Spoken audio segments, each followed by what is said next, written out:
श्री गणेशाय नमः। दोस्तों, हिंदू पंचांग के अनुसार हर साल चैत्र कृष्ण पक्ष की अष्टमी तिथि को बसोड़ा यानी शीतला अष्टमी का त्यौहार मनाया जाता है। इस त्यौहार से जुड़ी एक खास परंपरा ये है कि इस दिन माता शीतला को बासी भोजन का भोग लगाया जाता है। साथ ही खुद भी बासी भोजन ही ग्रहण किया जाता है। इस दिन चूल्हा नहीं जलाया जाता है। यूपी, राजस्थान, मध्य प्रदेश और महाराष्ट्र के कई इलाकों में आज भी इस पर्व का विशेष धार्मिक महत्व माना जाता है। नमस्कार दोस्तों, स्वागत है आपका मेरे चैनल शिव शक्ति केंद्र में। दोस्तों, यहाँ आज आप जानेंगे शीतला अष्टमी की कहानी, जिसके बिना अधूरा है ये व्रत। लेकिन उससे पहले हम सुनेंगे गणेश जी की कहानी। एक बुढ़िया माई थी। वह बहुत ही गरीब और अंधी थी। उसका एक बेटा और बहू थे। वह बुढ़िया सदैव गणेश जी की पूजा किया करती थी।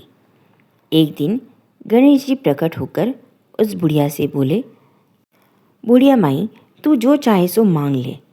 बुढ़िया माई बोली, मुझे तो मांगना नहीं आता, कैसे और क्या मांगूं? तब गणेश जी बोले, अपने बहू बेटे से पूछ कर मांग ले।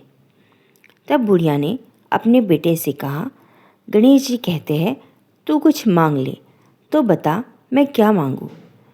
पुत्र ने कहा, माँ तू धन मांग ले। बहू से पूछा तो बहू ने कहा, नाती मांग ले। तब बुढ़िया ने सोचा कि ये तो अपने अपने मतलब की बात कह रहे हैं। तो उस बुढ़िया ने पड़ोसन से पूछा तो उन्होंने कहा कि बुढ़िया माई, तू तो थोड़े दिन जिएगी, क्यों तो तू धन मांगती है और क्यों तू नाती पोते मांगती है?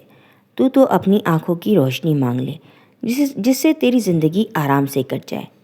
तो बुढ़िया माई ने सोचा कि अपने मतलब की भी मांगनी चाहिए और बेटे और बहू के मतलब की भी मांगनी चाहिए।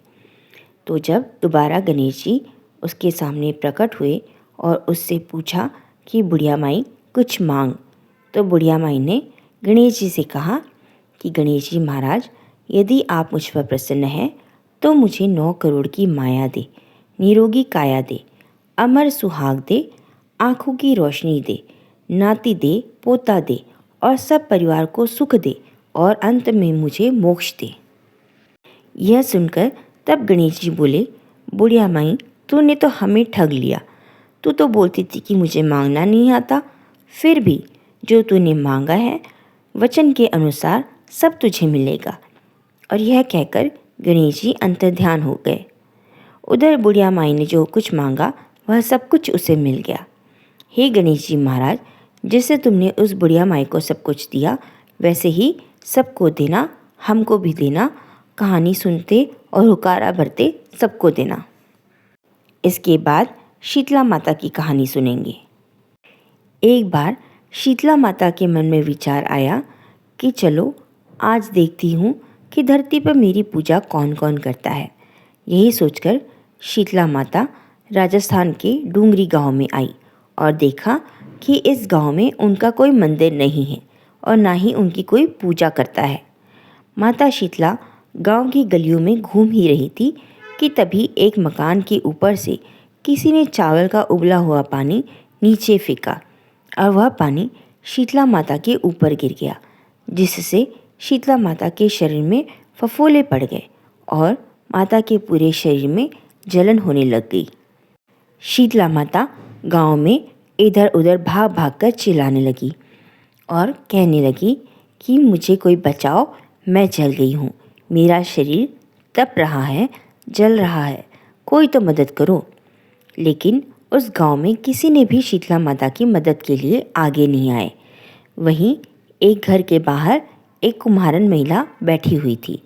उसने देखा कि बुढ़िया माई तो बहुत जल गई है। तब उस कुम्हारन ने कहा कि हे बुढ़िया माई, तू यहाँ आकर बैठ जा, मैं तेरे शरीर पर ठंडा पानी डालती हूँ।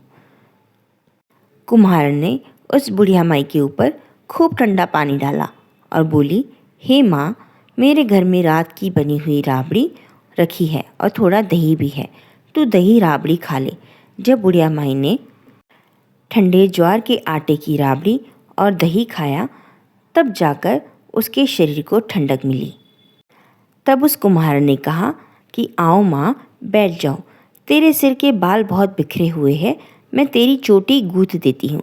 और ऐसा कहते हुए कुम्हारन बुढ़िया माई की चोटी गूँथने के लिए बालों में कंघी करती रही। अचानक कुम्हारन ने देखा कि बुढ़िया माई की एक आँख बालों के अंदर छुपी हुई है। यह देखकर वह कुम्हारन घबराकर भागने लगी कि तभी उस बुढ़िया माई ने कहा कि रुक जा बेटी, तू डर मत, मैं कोई भूत प्रेत नहीं हूँ, मैं शीतला देवी हूँ। मैं तो धरती पर देखने आई थी कि मुझे कौन कौन पूजता है। इतना कहकर माता अपने असली रूप में प्रकट हो गई। माता के दर्शन कर कुम्हारन सोचने लगी कि अब मैं गरीब इन माता को कहाँ बिठाऊं। तब उस कुम्हार ने हाथ जोड़कर आंसू बहाते हुए कहा, हे माँ, मेरे घर में तो चारों तरफ दरिद्रता बिखरी हुई है। मुझे समझ नहीं आ रहा कि मैं आपको कहाँ बिठाऊं। मेरे घर में ना तो चौकी है और ना बैठने का आसन। तब शीतला माता प्रसन्न होकर कुम्हारन के घर पर खड़े हुए गधे पर बैठ गई और एक हाथ में झाड़ू तो वहीं दूसरे हाथ में डलिया लेकर उस कुम्हारन के घर की दरिद्रता को झाड़कर डलिया में भरकर बाहर फेंक दिया और उस कुम्हारन से कहा, हे बेटी, मैं तेरी सच्ची भक्ति से बहुत प्रसन्न हूँ। अब तुझे जो चाहिए मुझसे मांग ले। तब कुम्हारन ने हाथ जोड़ते हुए कहा कि हे माता, मेरी इच्छा है कि आप इसी डूंगरी गांव में स्थापित होकर यहीं निवास करें। जिस प्रकार आपने मेरे घर की दरिद्रता को साफ कर दिया है, ऐसे ही आपको जो भी भक्त होली के बाद की सप्तमी को पूजे और अष्टमी के दिन आपको ठंडा जल, दही व बासी ठंडा भोजन चढ़ाए, उसके घर की दरिद्रता दूर हो जाए और आपकी पूजा करने वाली महिला को अखंड सुहाग की प्राप्ति होगी। साथ ही उसकी गोद हमेशा भरी रहे।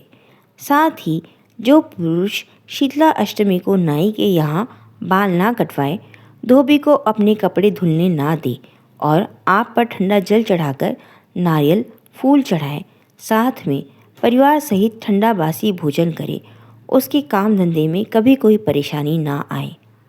तब माता बोली, हे बेटी, जो तूने वरदान मांगे हैं मैं सब तुझे देती हूँ। साथ ही मेरी पूजा का मुख्य अधिकार इस धरती पर सिर्फ कुम्हार जाति का ही होगा। कहते हैं तभी उस दिन से डूंगरी गांव में शीतला माता स्थापित होगी। हे शीतला माता, जैसा आपने उस कुम्हारन को दिया वैसा हमको भी देना और हमारे सारे परिवार को भी देना, और कहते सुनते और हुकारा भरते सबको देना। जय शीतला माता की। तो दोस्तों, आशा करती हूँ कि यह वीडियो आपको पसंद आया होगा। वीडियो अगर आपको पसंद आया है तो वीडियो को लाइक ज़रूर कीजिए, कमेंट में जय शीतला माता भी ज़रूर लिखिए और वीडियो को ज़्यादा से ज़्यादा अपने दोस्तों और रिश्तेदारों के साथ शेयर भी कीजिए। और यदि आप मेरे चैनल पर नए हैं तो चैनल को सब्सक्राइब करना ना भूलें और पास ही जो बेल आइकन है उसे भी ज़रूर प्रेस कीजिए ताकि मेरे नए आने वाले वीडियो की नोटिफिकेशंस आपको मिलते रहें, क्योंकि मैं इसी तरह के वीडियो लेकर आती रहती हूँ। तो मैं मिलती हूँ आपसे अगले वीडियो में। हर हर महादेव।